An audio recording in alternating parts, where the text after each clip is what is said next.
12절로 15절 말씀을 본문으로 함께 은혜를 나누려고 하는데, 오늘 이 시간에는 섬김에 대한 말씀을 같이 나누려고 합니다. 여러분, 요즘에는 그런 일이 없지만 예전엔 교통경찰이 뇌물을 받는 경우가 비일비재하게 많이 있었습니다. 그래서 예전에는 교통경찰이 되면은 1년에 집 한 채 산다, 이런 말을 했습니다. 그만큼 뇌물을 많이 받았다라고 하는 그런 말이겠죠. 그래서 교통신호나 과속을 하여서 위반하는 사람을 잡으면 10중 8구 또 뇌물도 요구하는 경우도 있지만 운전자가 알아서 뒤에다가 돈을 껴서 주는 그런 경우도 많이 있었습니다. 요즘은 신분증을 제시하면 그 자리에서 바로 과태료를 부과합니다. 그런데 과거에는 신분증을 제시해도 바로 과태료 고지를 작성하지 않아요. 그러면 어떻게 하는 거냐? 뇌물을 주지 않나 머뭇거리는 거예요. 그래서 눈치 빠른 운전자는 아예 교통경찰이 세우면은 우리 이제 신분증 운전면허증 뒤에다가 아예 돈을 접어서 이렇게 줬지요. 그러면은 접어서 주면은 그냥 가라고 하고 그렇게도 했습니다. 그럼 교통경찰은 돈만 빼고 신분증을 돌려주는 거죠. 그러다 보니까 교통경찰은 위반할 만한 곳에 숨어서 있었어요. 그래서 교통 단속을 하고 뇌물을 챙기고 그랬습니다. 요즘에 그렇게 했다가는 큰일 납니다. 그래서 요즘은 뇌물을 받은 경찰도 없지만은 교통 단속에 걸려도 돈 찔러줄 생각을 하지를 않습니다. 그런데 요즘에도 뇌물을 주는 사람이 있었어요. 그래서 얼마 전에 바로 이 서울신문에 났던 기사인데, 교통 단속에 적발된 60대가 이를 무마하기 위해서 경찰관에게 3만 원을 건넸습니다. 그래서 그 혐의로 재판에 넘겨져서 1심에서 300만 원 벌금을 받았습니다. 3만 원 줬다가 300만 원 벌금 이랬습니다. 지금은 이렇습니다. 그래서 뇌물을 주지도 받지도 않습니다. 그런데 과거 뇌물이면은 다 되던 시기가 있었어요. 바로 이 다른 지금 우리나라보다도 좀 못 사는 그런 후진국의 나라에 가면 지금도 뇌물이면 다 통하는 나라가 있습니다. 사업을 하는데도 뇌물이 필요하고, 관공서에 서류가 필요해도 뇌물이 필요하고, 사건이 터지면 말할 것도 없고, 차를 운전하다 범칙금을 받으면 뇌물이면 다 되었습니다. 그래서 이 교통신경이 되면은 1년에 집 몇 채씩 산다라고 하는 말이 나올 정도였어요. 오래전에 한 집사님이 교통경찰이었는데 정직하게 바르게 하려고 애를 쓰는 집사님이었습니다. 특히 뇌물을 결코 받지 않겠다라고 해서 결단하고 또 그렇게 살려고 노력을 했습니다. 그런데 그렇게 살다 보니까 동료들로부터 수많은 따돌림을 당합니다. 너만 깨끗하냐라고 하는 그런 식이었어요. 그래서 인간은 사회적인 동물인데 그 사이에서 따돌림을 받는다고 하는 것은 정말 괴로운 일 아닙니까? 그래서 직장에서 왕따를 당하면은 거의 그 회사를 다닐 수가 없습니다. 그만큼 고통입니다. 그런데 바로 이 사람은 상관들에게는 무능한 공무원으로 낙인을 찍혀서 승진도 안 됩니다. 업무에서 이제 무능한 것이 아니라 바로 이 뇌물을 받고 그 받은 뇌물 중에서 일정한 액수를 그 돈으로 상납해야 하는데 그걸 하지를 못하는 거예요. 그냥 무능하다고 낙인 찍힌 겁니다. 결국에 그 집사님은 그곳에 도저히 견딜 수가 없어서 사표를 내고서 나왔다고 합니다. 여러분, 이것이 우리가 살아가는 현실입니다. 정직하고 현실에 성실한 것이 융통성이 없는 사람으로, 그리고 섬기고 희생하는 것을 무능하고 힘없는 것으로 여겨지는 그러한 세상, 바로 이 세상은 이런 면도 있습니다. 도리어 악인의 꾀와 세상의 요령을 쫓아 살아야만 이 제대로 살 수 있는 사회가 되어버렸다라고 이렇게 얘기하는 일면도 있습니다. 그래서 세상은 이렇게 불의와 불법과 편법이 많습니다. 문제는 뭐냐? 이렇게 불의한 세상에 그리스도인까지도 정의롭지 못하다라고 하는 거예요. 세상은 그렇다, 그냥 인정하자고요. 그런데 이렇게 불의하고 불법과 편법이 성행한 세상에 그리스도인까지도 정의롭지 못하다는 거예요. 그래서 그리스도인이라도 불의에 편성하지 않고 정의롭다면은 이 땅에 하나님 나라는 세울 수가 있을 텐데 이 지금의 모습은 이 땅에 하나님 나라를 세워가는 일이 너무도 어려워 보입니다. 여러분 코로나19로 너도 나도 힘들어하는 지금이잖아요. 그런데 이럴 때에 그리스도인들이 더 힘을 내어서 사회에 위로를 줄 수 있어야 됩니다. 그러려면은 예수 그리스도의 뜻을 따라서 살려는 그리스도인이 많아져야 되는 거예요. 아멘. 여러분은 주님의 뜻을 따라서 살려고 하는 그런 몸부림침의 역사가 있기를 주의 이름으로 축원합니다. 여러분 그리스도를 본받아 사는 것이 하나님 나라를 이루는 핵심 아닙니까? 다 같이 한번 따라합니다. 그리스도를 본받아 사는 것이 하나님 나라를 이루는 핵심이다. 그렇습니다. 그러니 성도라면은 누구라도 그리스도를 본받아 살려고 하는 노력을 해야 됩니다. 여러분 지난 한 주간 동안 여러분은 예수 그리스도를 본받아 살려고 얼마만큼 노력하셨나요? 여러분 흐르지 않는 물은 어떻게 한다고 그래요? 예? 썩는다고 하지요. 흐르지 않는 물은 썩는다. 고인 물은 썩는다. 그런데 흐르지 않는데도 썩지 않는 물이 있습니다. 그것은 바닷물이에요. 여러분 바다가 썩지 않는 까닭은 왜 썩지 않습니까? 짜기 때문에 안 썩는 거예요. 큰 바다를 썩지 않게 하는 소금량은 전체 바닷물에 얼마 되지 않습니다. 2.8%입니다. 전체 바닷물의 2.8%. 이게 그 많은 물을 썩지 않게 만드는 거예요. 그런데 마태복음 5장 13절 말씀해 보니까 너희는 세상의 뭐라?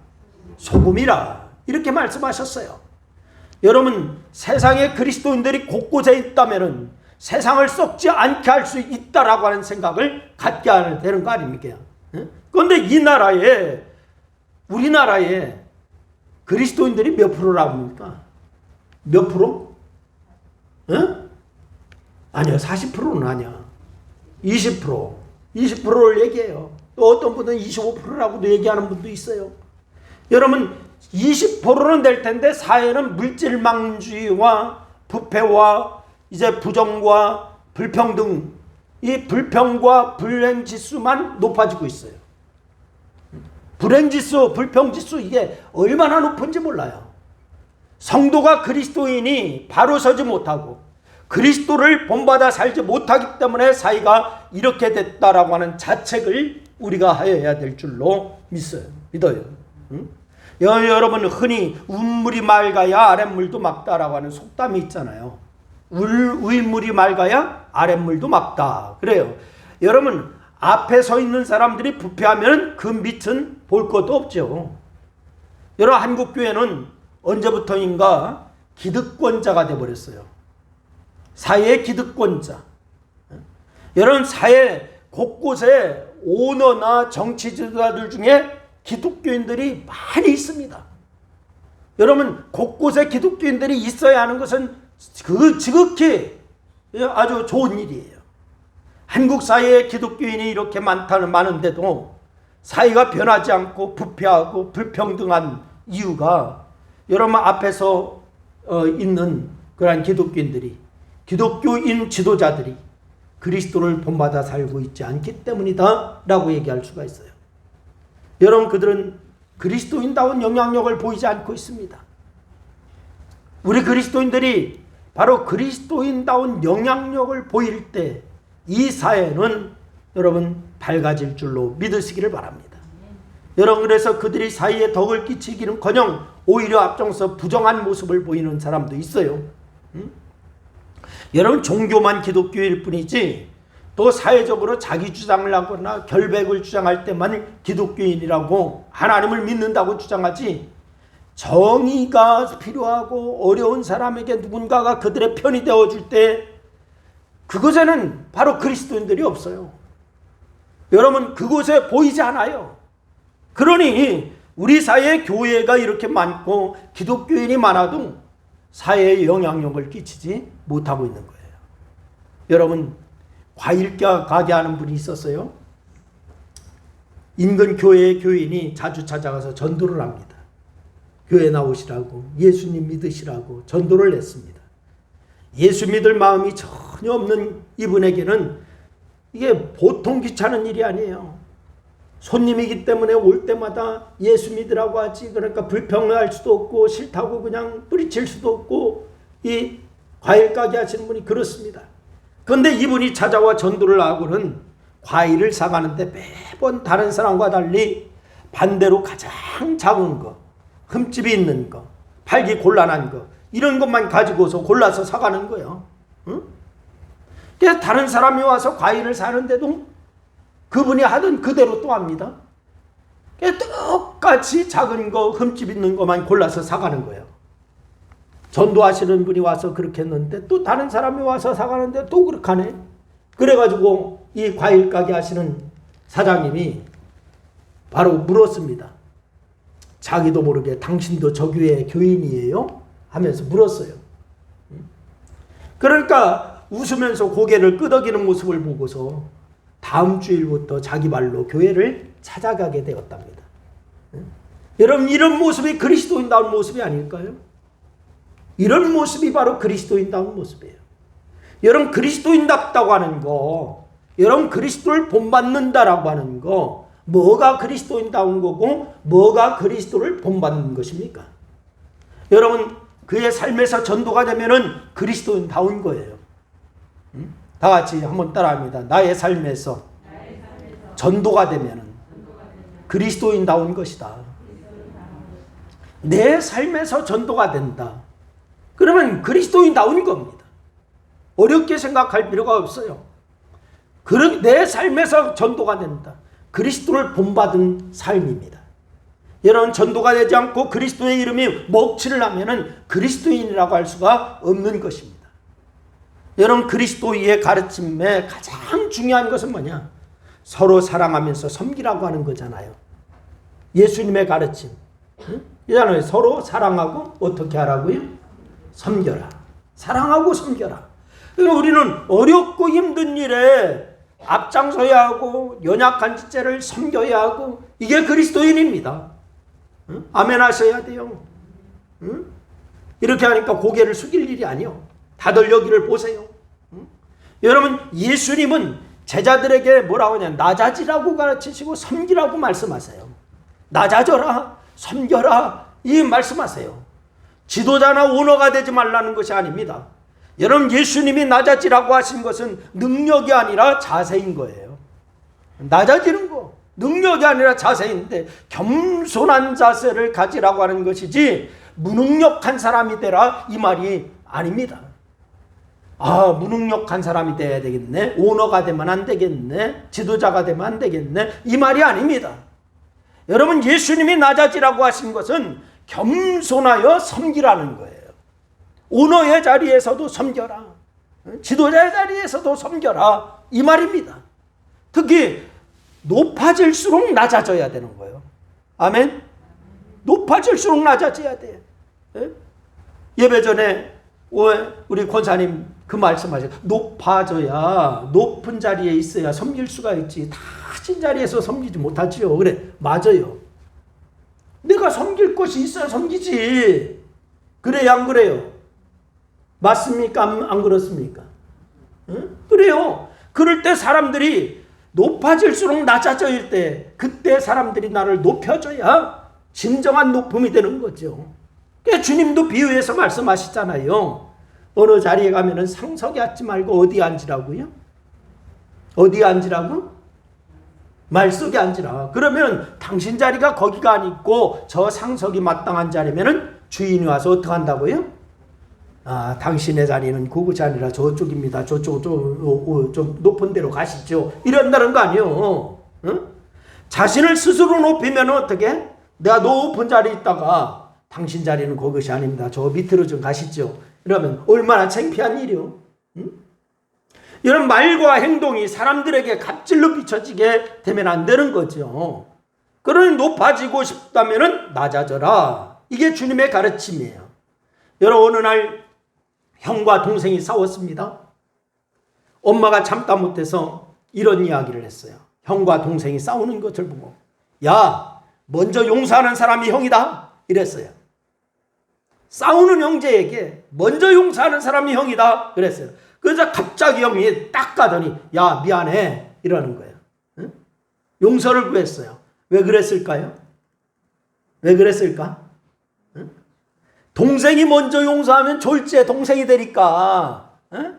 동생한테 형이라고 소리해야 되니까 어쩔 수 없이 가서 미안하다고 한 거예요. 이걸 용서하는 사람이 형이라고 한 말은 내가 형이니까 용서해 이 뜻이에요. 여러분, 앞선 사람이 양보하고 용서를 구하고 섬길 때 아름다운 거예요. 할렐루야.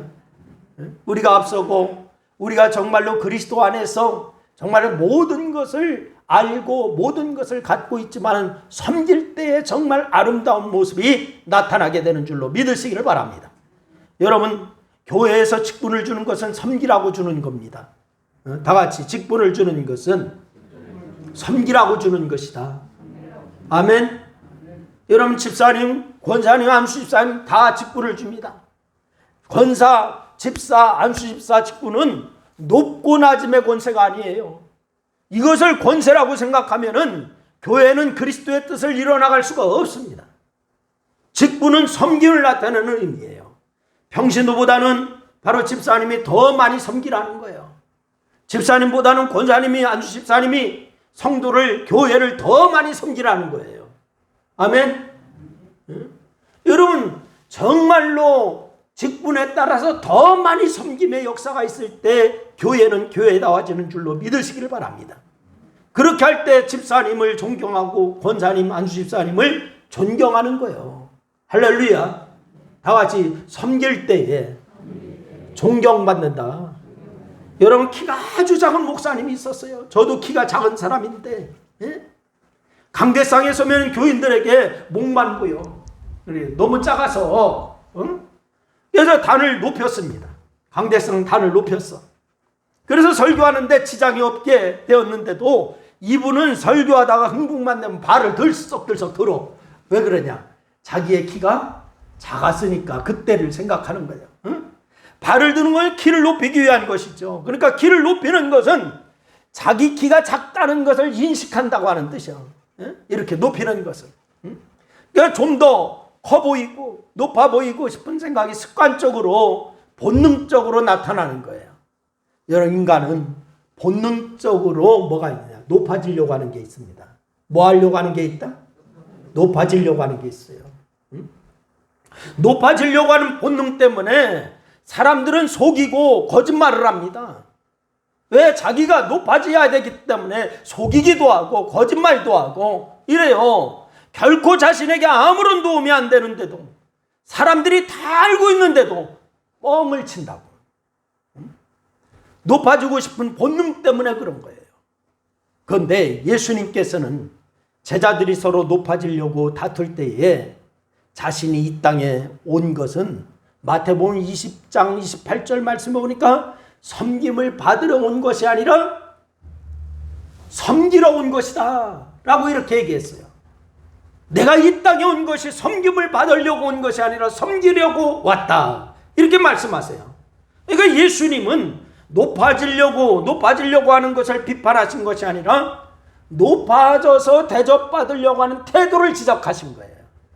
내가 높아졌다, 그러니까 대접받겠다, 이 태도를 지적하시는 거예요. 우리가 높아지려고 하는 것은 섬기기 위함입니다. 아멘. 여러분, 높아지시기를 바랍니다. 왜? 목적은 뭐야? 뭐 하기 위해서? 섬기기 위해서. 그리스도인들은 높아져야 돼. 섬기기 위해서 높아지는 거예요. 그런데 섬김을 받기 위함이 아닙니다. 세상은 내가 높아지려고 하는 것은 바로 이 섬김을 받으려고 하는 목적이에요. 그러나 그리스도인들은 높아지는 것을 섬기려고 높아지는 거예요. 할렐루야. 여러분, 우리는 섬김을 받으려고 높아지는데 예수님은 섬기기 위해서 높아지라는 거예요. 세상에서는 낮은 자가 높은 자를 섬깁니다. 낮은 자가 높은 자를 계속 받들고 섬겨요. 약자의 섬김을 받으려고 하는 인간의 본능이 사실 짐승의 원리인 거예요. 양육강식의 원리, 이게 짐승의 원리입니다. 여러분, 하는 짐승의 본능은 약자가 강자를 섬기고 강자가 고기를 다 뜯어먹고 배부른 다음에 남은 것을 약자가 먹어요. 사자나 이제 호랑이나 이런 사자의 세계도 보세요.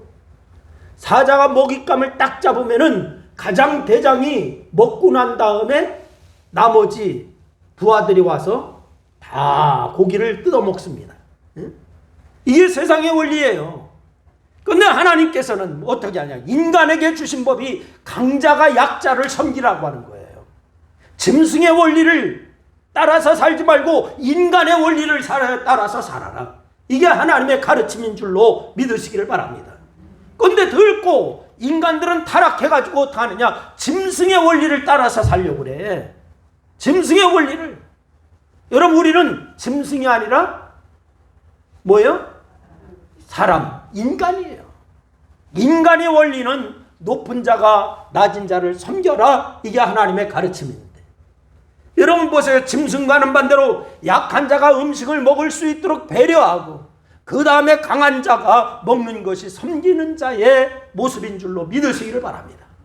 여러분, 부모들은 자녀에게 공부하라는 소리를 많이 합니다. 저도 우리 아이들 공부하라는 소리 많이 했어요. 예전. 이건 공부하여서 좋은 대학 가서 출세하고 높아지라는 말이 숨어 있어. 그래요, 안 그래요? 자녀들에게 공부하라는 것은 좋은 대학 가고 너희들 출세하고 좋은 직장 잡고 높아져라, 이런 의도가 숨어 있는 거잖아요. 그런데 남 밑에서 일하는 것도 힘들고 비인격적인 대우를 받는 것도 싫어서 좀 배워서 남을 부리면서 살아야 한다, 이 생각을 갖고 있는 거예요. 그러나 이것은 성경의 원리가 아니에요. 여러분, 우리 그리스도인들은 공부 잘하고 높아지고 돈 많이 버는 이유가 바로 사람들을 섬기기 위한 것인 줄로 믿으시기를 바랍니다. 이것이 그리스도인이 세상 사람들과 다른 점인 거예요. 그래서 제가 언젠가 여러분에게 말씀드렸잖아요. 거창고등학교에, 저 시골에 거창고등학교에 있는데 거기에 현판이 직업 선택에 쉽게 해갖고 딱 써놨어요. 남들이 가지 않는 곳으로 가라, 부모가 반대하는 곳으로 가라, 뭐 이렇게 하고 남들이 선택하지 않는 그곳을 가라 하면서 10개의 계명이 쭉 써 있어요. 거창고등학교 이야기라고 하는 책 가운데도 있어요. 여러분, 예수님은 어디에 소건을 두르고 제자들의 발을 씻겨주셨어요. 그런 후에 예수님께서 그런 후에 하신 말씀이 있습니다. 수건을 두르고 제자들의 발을 씻겨주신 다음에 요한복음 13장 14절 말씀에 오니까 내가 주와 또는 선생이 되어 너희 발을 씻겼으니 너희도 서로 발을 씻어주는 것이 옳으니라, 이렇게 말씀하셨어요. 할렐루야. 여러분, 서로 발을 씻어주라고 하는 거, 이게 섬기라고 하는 거예요. 우리 그리스도인이 열심히 사는 이유는 잘 살기 위해서가 아니에요. 사람들은 열심히 사는 건 잘 살기 위해서 한다는 거예요. 다른 사람보다 빨리 승진하기 위해서라고 얘기합니다. 근데 그리스도인은 그게 아닙니다. 열심히 사는 이유는 섬기기 위해서예요. 그렇다고 열심히 사는 동안은 섬기지 않아도 된다는 말이 아닙니다. 열심히 사는 그동안에 그 안에 섬김이 들어가 있어야 되는 거예요. 할렐루야. 그래서 우리의 삶 가운데 섬김이 들어가 있어야 돼요. 여러분, 그 삶이 종으로서의 삶입니다. 여러분, 종보다 더 열심히 사는 사람이 누구인가요? 여러분, 종은 자기의 삶도 살아야 하지만은 누구의 삶도 또 살아줘야 돼? 주인의 삶도 살아줘야 돼. 이게 종의 삶이에요. 여러분, 종이 원하는 일을 다 하고 난 뒤에 자기의 시간이 돌아와. 종은 자기의 시간이 먼저가 아니에요. 여러분, 그래서 그만큼 열심히 종은 살아야 돼. 주인이 원하는 거 다 해주고 다 살아주고 그러고서 남는 시간 자기의 삶을 사는 게, 이게 종이에요. 당시 발을 씻어주는 것은 누가 있느냐? 종이 했습니다. 예수님 당시에. 그런데 이 제자들은 종이 아니니까 발을 씻어줄 생각을 아예 하지를 못하고 있습니다.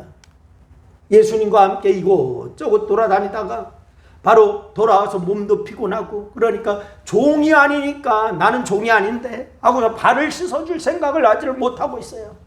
오히려 이 제자들은 그때 뭐 하고 있느냐? 마가복음 9장 말씀에 보니까 누가 크냐? 이거 가지고 싸웠어요.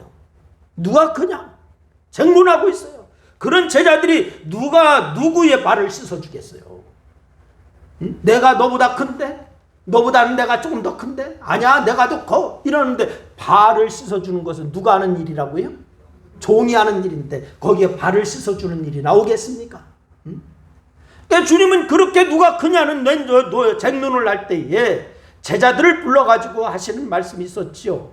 마가복음 9장 35절 말씀 보니까 누구든지 첫째가 되고자 하면 뭇사람의 끝이 되며 뭇사람을 섬기는 자가 되어야 하리라. 이렇게 말씀하세요. 여러분, 그럼에도 제자들이 깨닫지 못하고서 섬김을 실천하지 못하자 예수님께서 십자가를 지시기 전 작심하시고서 수건을 두르시고 친히 제자들의 발을 씻어주시는 거예요. 작심하시고서. 아무리 가르쳐도 안 돼. 깨닫지를 못해. 그러니까 십자가 지시기 전에 예수님은 작심하시고 수건을 두르시고 제자들의 발을 손수 씻어주시고 있습니다. 그리고 나서 제자들에게 서로 발을 씻어주는 것이 옳다라고 이렇게 예수님이 말씀하신 거예요.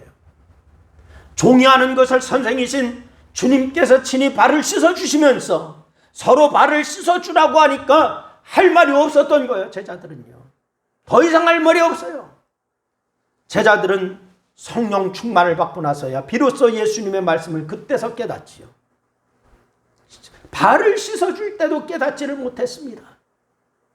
종이 되기를 각오하고서 성령 충만 받고서 이제는 종이 되기로 각오하잖아요. 그러고서 섬김을 실천하기로 작정하고 섬기기 시작합니다. 성령 충만 받고 난 후. 당시의 종은 구약시대의 종과는 전혀 달라요. 여러분, 구약에서 이스라엘 백성들 안에 있었던 종은 사유재산이 있었습니다. 구약의 종들은 사유재산이 있었어요. 결혼을 할 수도 있었어요. 인격적인 대우를 받았습니다. 그러나 예수님 당시의 종은 로마 시대의 종으로서 결혼은커녕 인격도 자유도 없습니다. 구약의 종과 예수님 당시의 종은요, 현격한 차이가 있습니다. 그런데 주인의 마음먹기에 따라서 죽고 사는 것이 결정될 만큼 짐승처럼 취급을 받는 때가 예수님 당시의 종들이에요. 이런 시대에 예수님이 종이나 하던 제자들의 발을 씻어주시고 있습니다. 여러분, 자기의 사유재산이 있고 자기의 인격이 있고 자기의 권리가 있는 종이 아닙니다. 전혀 그런 종이 아니에요. 전혀 권리도 없고 인격도 없고 모든 것을 다 내 것은 하나도 없어. 생명까지도 목숨까지도 그렇습니다. 그러니 이 모습이 제자들이 얼마나 놀랐겠어요. 이런 것을 예수님이 손수 종의 모습으로 자신들의 발을 씻어주고 있으니. 하지만 제자들은 나중에 예수님의 이 뜻을 알고서 진정으로 그리스도의 종이 되어서 사람을 섬기기 시작합니다. 여러분, 특히 바울은 종의 신분이 얼마나 비참한지를 잘 알고 있어요. 주님께서 본을 보이신 섬김을 실천하기 위해서 로마서 1장 1절 말씀에서 바울이 뭐라고 얘기하냐?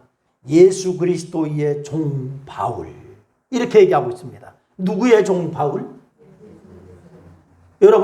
여러분에게 묻습니다. 예수님 당시의 종들은 자유도 없고 사유재산도 없고 결혼도 할 수가 없고 목숨도 내 마음대로가 아니라 주인의 마음대로 죽일 수도 있고 살릴 수도 있고 그런 종입니다. 그런 종을 인식하고 대답하시기를 바랍니다. 그렇다면 여러분은 다시 묻습니다. 예수 그리스도의 종이십니까? 예수 그리스도의 종이십니까? 응?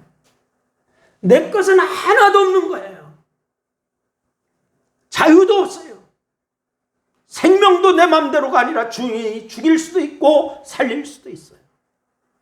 그런데 이것을 잘 알고 있는 바울이 로마서 1장 1절 말씀해 보니까 예수 그리스도의 종 바울, 이렇게 얘기하고 있습니다.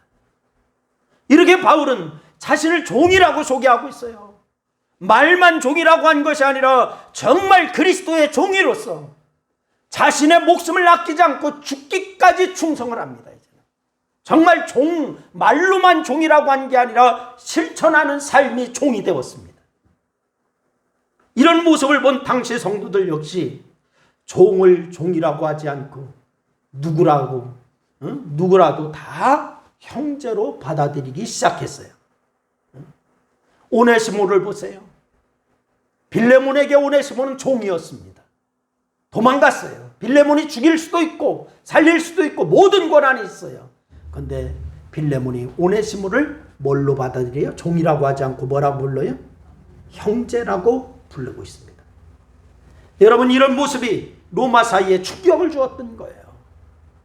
여러분, 예수님께서 제자들의 발을 씻어주심으로 제자들에게 충격을 준 것처럼 로마 사회에는 기독교인들의 모습을 보면서 충격을 받았습니다.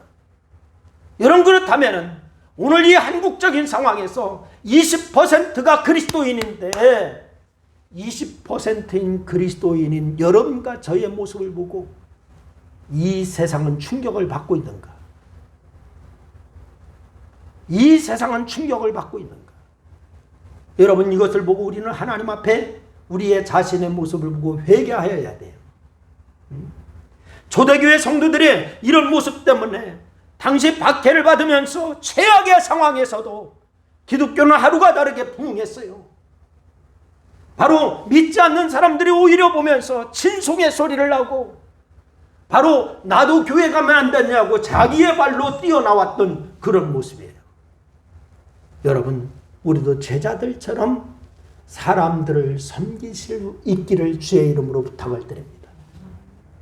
형제들을 섬기고 이웃을 섬기고 어려운 사람들을 섬기고 그리스도인답게 살 수 있기를 바랍니다. 이렇게 할 때에 정말로 그리스도인의 공동체는 천국을 이루게 될 줄로 믿으시기를 바라고 우리 신광교회가 정말 하나님의 나라의 모본을 이룰 수가 있게 될 줄로 믿으시기를 바랍니다. 섬기는 자가 되어서 하나님의 영광을 드러내는 역사가 있기를 주의 이름으로 축원합니다. 기도하겠습니다. 하나님 아버지, 고맙습니다. 오늘 아버지 하나님의 깨닫습니다.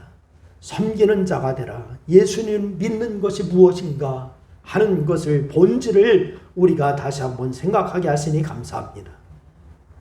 우리로 하여금 이제 종의 모습을 갖고 섬기는 자의 위치에서 정말 주님을 더 높이는 그러한 역사가 있기에 부족함 없도록 역사하여 주시옵소서. 소금의 역할을 감당하게 하고 빛의 역할을 감당하는 저희들이 될 수 있도록 인도하여 주시옵소서. 예수님의 이름으로 기도드리옵나이다. 아멘. 아멘. 우리 찬양 한 장 드리고 주기도문 하시고 예배를 마치겠습니다. 452장 찬양을 함께 드리겠습니다.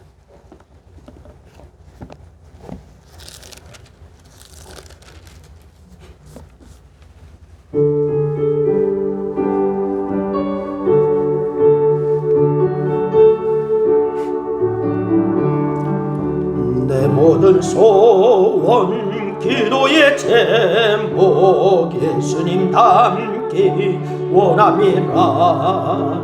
예수님 형상 나 있기 위해 세상에 보았기 전에 예수님 닮기 내가 원하네. 원하신 예수님을